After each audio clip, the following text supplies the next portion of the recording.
Today we're talking about paid user acquisition. It's a scrappy and practical guide. I'm Mike. I'm the CEO of Iron Horse Games. There's one person who works at Iron Horse Games, and it's me. I'm a publisher of games on iOS and Android, and we've generated 11 million installs across 19 titles in the last year alone. Most of that's on Google Play, and most of that is being driven as a result of paid user acquisition that we're doing across titles. I predominantly publish idle games for those who are curious about the genre. Below are some of the titles that I've published in the last year. So what am I going to talk about? Marketing, in short. More broadly, I'm going to be talking about marketing in 3 phases on Google Play. So open beta, launch, and live. Each of them have a different set of rules and strategies that apply to them, and I'm going to walk you through how I approach each of those different phases. Apple's a little bit more simplistic, so I'm going to be talking about marketing in the live phase on Apple. And then I'm going to give some tips and tricks and pointers about effectively marketing with Facebook and Unity. Below, you can see 2 of the titles. One has a tag for beta, that's a title in open beta, and the other one doesn't because that title's live.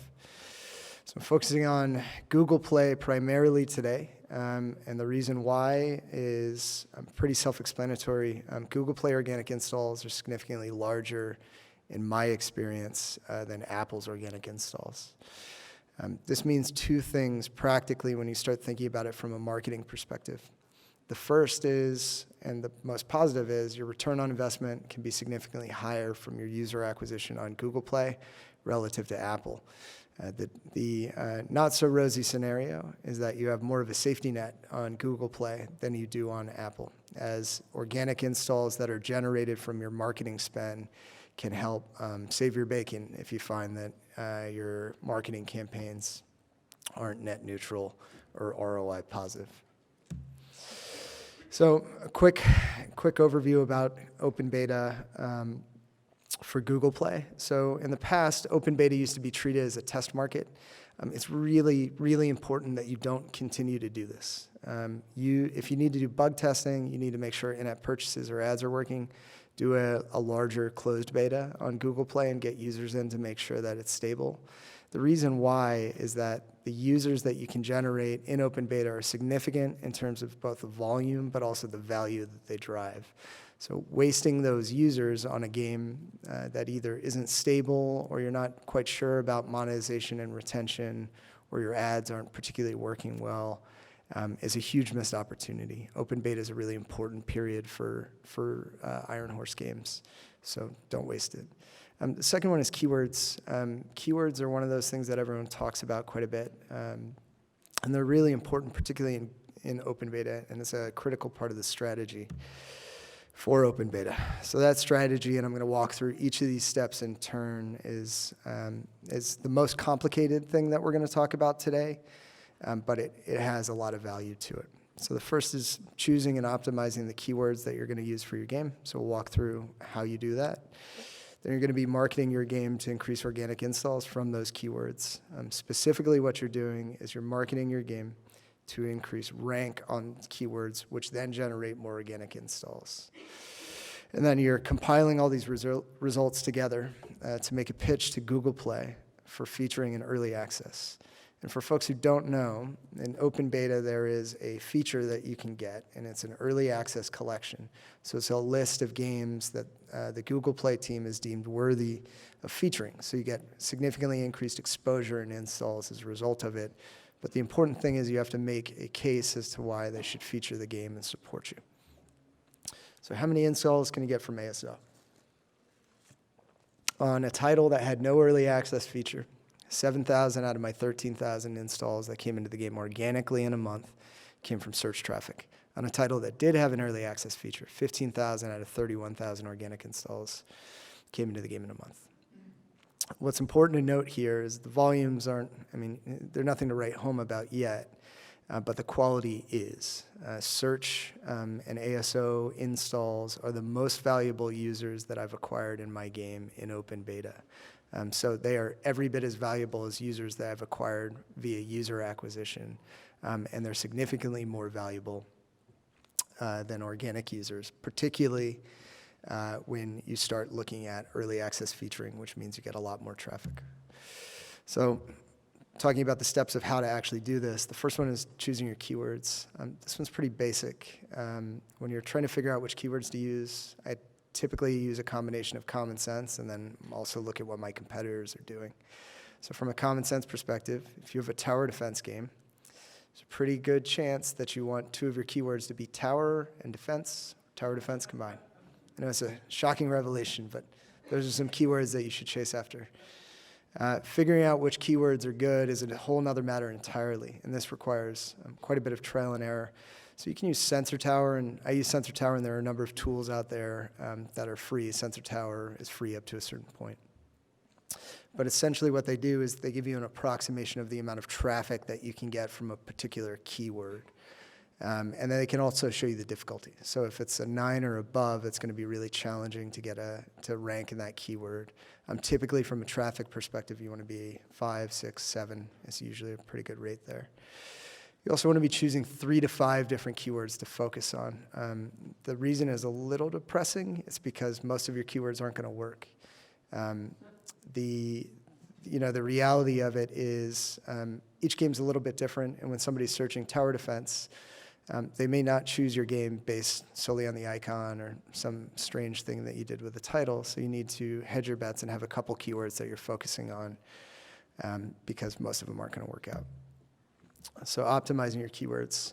This one has required a lot of trial and error on my part, and it's something that I'm pretty proud to have figured out some small element of. So keywords are composed of kind of a keyword bank. So your bundle ID, description, short description, title, and subtitle all form a word bank, right? And your keywords are pulled from that word bank.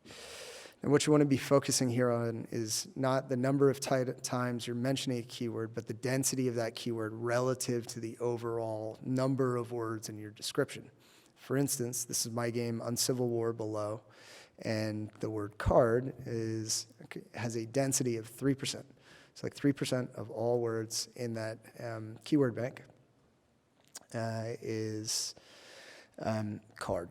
And the reason for that is I really want people who are searching card to find my game. App Tweak is the tool I use for this. This is a free tool. They have a keyword density tool that's really great. You can also see which keyword density your competitors are using to figure things out. So this step is split into 2 phases, and I've done both. So the first step, if you're fortunate enough to be in this position, is how you do marketing when you have money. The second step, which is the reality for a lot of folks who are starting out marketing, is how you market when you don't have any money. Both are pretty interesting for different reasons. The first thing you want to do is get an attribution partner in the game. This is an SDK that tracks where your installs are coming from and helps assign value. These are all mostly the same these days.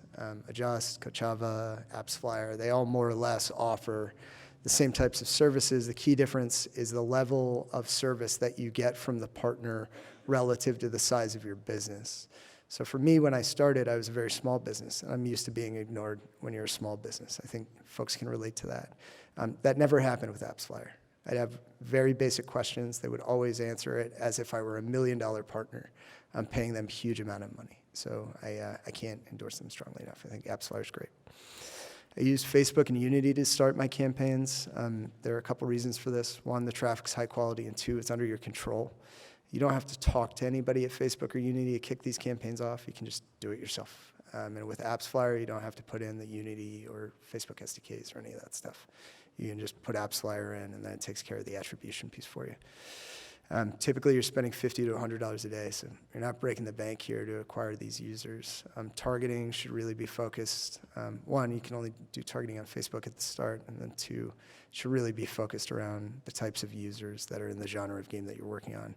I focus on tier 1 markets for my games. Depending on the audience you appeal to, you may want to change that up. But for me, that's US, UK, Germany, France, Canada, and Australia.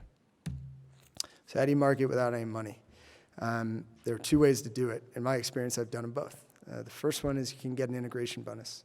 So this can be anywhere from $5,000 to $20,000 from an ad partner. The way that this works, and it's complicated, is you go to the ad partner and say, I want to put your ads in the game. And they're like, great, here's the SDK. You say, not so fast, give me $20,000. And they say, okay. The reality of the situation is the conversation is actually very close to that. Ask for some advertising credits. And typically you can get anywhere from $5,000 to $20,000 in free advertising just for getting their SDK in the game and showing off your ads. If you have any kind of background in games, they're usually jumping at the chance, and they really care about getting new partners to integrate their ads. So there's no harm in asking. If they say no, move on to the next partner and ask them. The second way to do this, and again, this is going to be really complicated, is getting a line of credit from marketing partners. Again, the way that this one works is you say, hey, I want a line of credit. And they say, okay. And then you get a line of credit for either $50,000 or $100,000. The key with a line of credit is you have to pay that money back. So be careful, because anything you spend, you're going to have to pay back for them. I've had lines of credit extended through 5 marketing partners with no background or credit checks for a total of like a few $1 million. It's as simple as asking for it. So from this step, once you have your marketing going on Facebook and Unity, you can start monitoring your keywords. So something really great happened on the Google Play Developer Console last year that I think a lot of people missed. You can actually see how many search installs you're getting out of your total organics. So if you go to the Dev Console and user acquisition and look at search, you can see the total number of installs. Look at the red arrow and you should be able to see it. So the things that you're looking for here are volume and quality. So if your volume isn't looking like the volume that I quoted earlier in an earlier slide, there are 2 things that are wrong. So one is you need more user acquisition to be able to chart in a particular keyword, or that keyword is not resonating with your game. So using the tower defense example, if you have a game that's about tower defense, but the icon looks like it's a casual match 3, there's going to be a lot of cognitive dissonance for people searching, and they're probably not going to download your game. So you want that to be a holistic package with the title, screenshots, and icon reinforcing what the genre of the game is about. If you're having quality issues, you need to change keywords. Different keywords have different qualities. So I've seen keywords with very low ARPUs driving users in the game. I've seen keywords with very high ARPUs driving users in the game. This is trial and error, and really looking at what competitors are doing for a leg up here as well. Troubleshooting is either changing keywords, increasing your marketing, or mixing around the density to increase density on a particular keyword. I always target the top 10 or 15 in terms of a keyword. It's attainable, it's easy, it generates organic installs, and those organic installs are really valuable. So once you've got your keyword installs floating in, and you have marketing going, you're also going to apply for early access. So this is kind of the culmination of the open beta process. Google's a business, and what they care about is return on investment for their investment.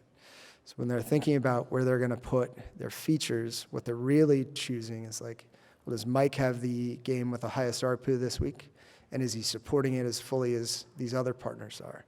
So they're making a differentiation between you and other partners, and you're competing. So you need to make that case, and the case really needs to be around the support that you're giving the game from a marketing perspective, the growth that you've seen and driven on your own, but also the potential, right? So far, our ARPU is 50 cents. If we had another 50,000 installs, that would be a great business for both of us. So make that case. Don't be shy about talking about the efforts that you made to grow the game to that point. Google will listen. So moving on to the launch step. This is probably the most important part of the presentation today, and it's the one you should pay the closest attention to. This window lasts 30 days, and it begins the moment that you push from open beta to production. During this time, your organic to paid ratios are going to be incredibly inflated, the most inflated you've ever seen for the game and will ever see for the game. So this can be as high as 4 organic installs for every paid install, and this is without a feature. So forget about features for the moment. We're talking about if you buy 1 install, you're generating 3 to 4 installs organically in this first 30-day window. So for me, this is one below where we spent lightly, and it was a 1-to-2 ratio over the first 30 days. So the launch strategy here is much simpler. You want to spend money in the first 30 days, and you want to spend as much as you possibly can to generate as many organics as you can. Apple's a little bit different. So when you spend, you move up on charts, and it increases visibility. On Google, when you spend, it increases visibility through the lists in the stores. So all the lists that you're seeing here are where you're going to see your game's icon populated. and it can generate a significant amount of installs. How many installs? So this is averaged across multiple titles. It acquired 75,000 installs on average, generated 175,000 installs organically without any feature from Google Play. The cost of those 75,000 installs is obviously variable depending on the strategy that you're using, but you can get that for as low as $25,000 if you're really scrappy with your install sources. So step one, and this is the most important step, is you need to learn from open beta. If you're going to spend $25,000 or even $75,000 on paid user acquisition in the launch window, you need to know what you're doing, and the best way to learn is in open beta. So figure out which marketing creative was best for you, which channels and targeting had the highest ROI. So this is really important. I think, when you talk about open beta and think about testing, there actually is one thing you want to be testing, and that's your marketing creative and strategy. And you want to be rock solid on that before you move on to this phase. You also want to be decently capitalized, so don't spend all that money that you make in open beta. You also want to make sure that your keyword's in good shape for launch, because those can be significant contributors of traffic as well. Step two is choosing your marketing partners. So for me, my two main partners are Unity and Facebook. I also use Tapjoy and IronSource. Unity and Facebook are self-service and great. You need a little bit of help on setup with Tapjoy and IronSource, but the quality is great.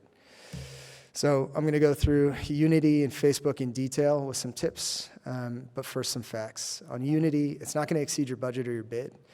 So this is actually really great if you're doing scrappy marketing, because you'll wake up one day and instead of blowing the budget out and having overspent doing user acquisition, your traffic will just disappear, right? So your bids won't go up. They will just disappear entirely. It only uses video creative, so it's important to get as many of those generated as possible. I typically have 3 to 4 different video ads that I'm running on a per game basis, and they don't have to be wildly different, right? You don't need custom different video ads. You can do slight variations. And you can get a line of credit from Unity. They're really great to work with in that regard. So some tips. These are things that have cost a decent amount of money for me to learn. Hopefully they're helpful to you.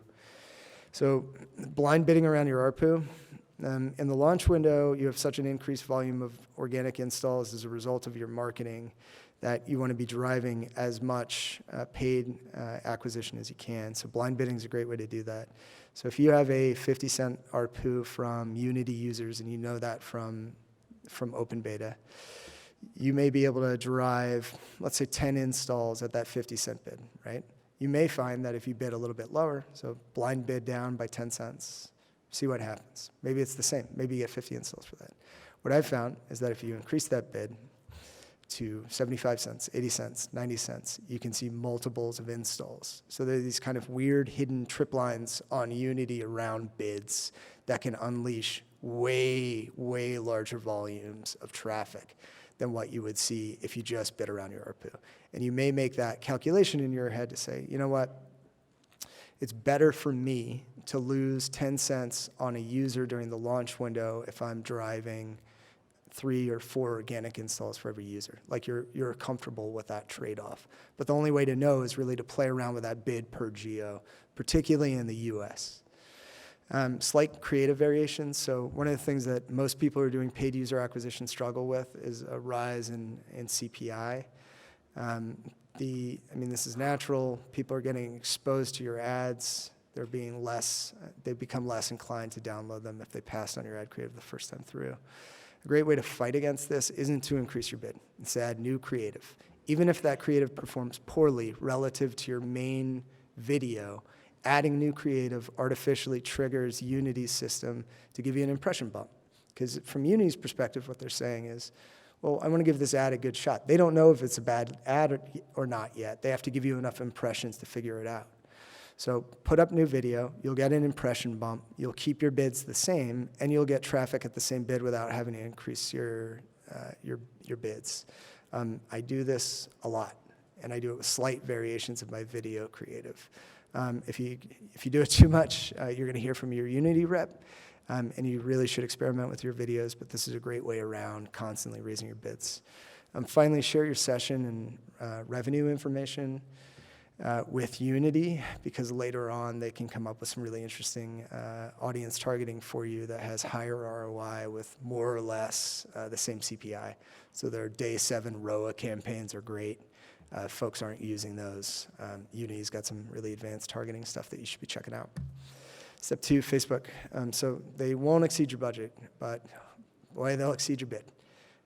So if anyone here has spent on Facebook, you've found out that if you go to bed on a Friday and you're getting users for 10 cents, you may wake up on a Saturday if you're doing low-cost bidding, and those users now cost $1. So you have to be very careful, especially with low-cost bidding and the amount of budget that you're allocating for your campaign so that you don't find yourself quickly underwater. They use display and video ads. You can get a line of credit. The Facebook team has actually been really great to work with from a small developer standpoint, even when I was spending significantly less than I was spending now. So some tips here. Facebook's got a honeymoon period. So, when you have a new job, a new girlfriend or boyfriend, everything is wonderful for the first couple months, and then you find out what it's really like. Facebook's the same way. So the first 2 months, you're going to see amazing CPIs. And in your mind, you're going to say, man, I'm going to be able to spend for days on Facebook with 20 cent CPIs. This is amazing. That goes away. So you have a limited period of time where you're going to get those CPIs. And once you have run out that clock, you can't go back. So you want to make sure that you are spending carefully on Facebook, particularly in open beta, because you don't want to run out your honeymoon outside of the launch window. Another tip, and this is one that I think people miss all the time, display ads are just fine. I mean, video ads are really popular, playable ads are really popular. The bread and butter of my entire business, static display ads. Most of my advertising on Facebook comes through static display ads. They work just fine. CTRs are comparable with video ads. CPIs are even less. They are the workhorse of my marketing campaigns on Facebook. Another weird one on Facebook is low-cost bidding. So low-cost bidding, essentially, I've mentioned it a couple times, but it's where you allow Facebook to determine what the CPI is going to be for your campaign. So you allow their algorithm to figure it out for you. This is great during the honeymoon period, and after it, it is not great. Your CPIs will escalate quickly. So the strategy for dealing with this, start with a low-cost campaign. As soon as your CPIs go up, you put a bid cap on it. Once you put that bid cap on it, your impressions are going to tank. The thing you then do is take that exact same campaign with the exact same targeting and creatives, and you start a new campaign with the bid cap in place at the start. You will see an impression bump similar to what you saw in Unity, and you can do this over and over and over and over again. So it's how you avoid these situations where you have massively large CPIs that are unavoidable. You keep riding these impression bump waves. As they peter out, and they will peter out because you can't acquire at those CPIs, do another one, and then do it again. Over time, the ARPU from those campaigns are going to decay, so sooner or later you're going to need to rotate your creative and your targeting, but this has been an effective strategy for me. So the wonderful days of launch are done. Your ratios of 1 paid to 3 organic are over, but it's still great. For me, I usually see 1 to 2 organic installs for every paid install on Google Play. The thing I'm doing now is I'm using all the data from launch, all the marketing to make the case for a feature. I actually used to ask for a feature at launch, which is a risk for myself, and it's a risk for Google, right? They don't know how the game's going to perform. They know I've spent some amount of money on marketing and had some success, but they really have no idea what the game's true potential is. If I'm doing the marketing in month 1, I'm already showing them, hey, I took the risk. This is the opportunity for the business represented to you. Like, you don't have to take any risk. I already proved it to you. And the game looks great.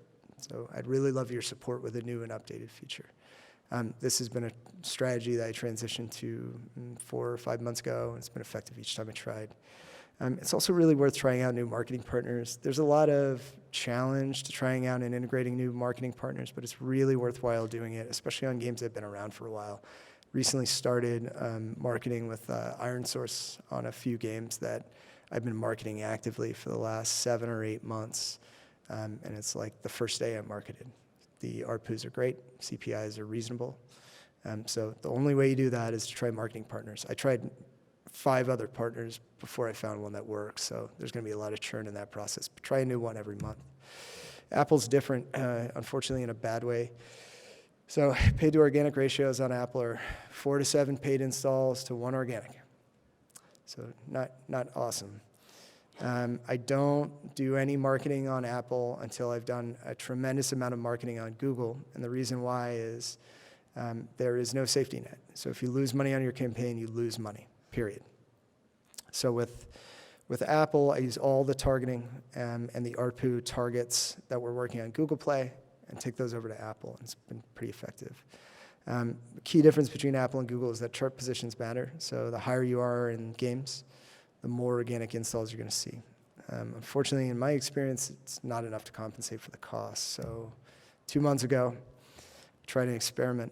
We spent $4,000 a day to acquire 4,000 installs per day to get the top 300 in games, and it yielded 100 to 200 additional organics per day. So the current estimates to get to the top 100 in games is that it's going to require, and this is in the US, it requires 10,000 installs per day just to get in the top 100 in games. And I'm not sure what organics look like there, but I know what the cost associated with 10,000 paid users is per day is quite high. So you can infer from that what you will. Wrap up. So for me, the most important points to take home, keywords matter, particularly in open beta, especially when you don't really know what the ARPU of your game is going to be. Any free installs are really helpful. Marketing during that launch window has become like a critical part of the backbone of my strategy. In a lot of ways, it's replaced a huge amount of the traffic I used to rely on from Apple and Google features. And then just generally speaking, Google Play organic installs are significantly higher than Apple installs. If you're in a unique position where you have a game that has massive ARPUs and you have an unlimited budget, you may find that in the top 3 or 5 spots on the games category, this isn't true, right? Apple has just boundless and endless organic installs. Unfortunately, I haven't done it, so I can't say that that's the case. And it is rarefied air to be there. That's it. I'm happy to answer any questions that you guys have about anything I said.